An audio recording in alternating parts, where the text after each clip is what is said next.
Welcome to Droliper channel, and in today's video I am going to show you how to remove cookies from your Android phone. Now the first thing you have to do is open up your browser. In my case I will open Chrome browser and then tap on three dots at the top right corner of your display. Then go to settings option. Now from here look for privacy and security. Here it is. Then just tap here. Then go to delete browsing data. Now here you can see three options and you have to only check these cookies and site data option. If you want to select time range, just tap here.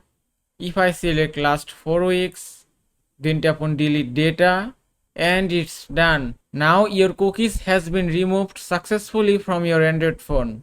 Also, if you want to block third-party cookies, just tap here. Now here you can see four options and you have to select block third-party cookies from here. And it's blocked successfully. And that is how you can remove cookies from your Android phone. I hope this video was helpful. If it was, please give it a thumbs up and don't forget to subscribe.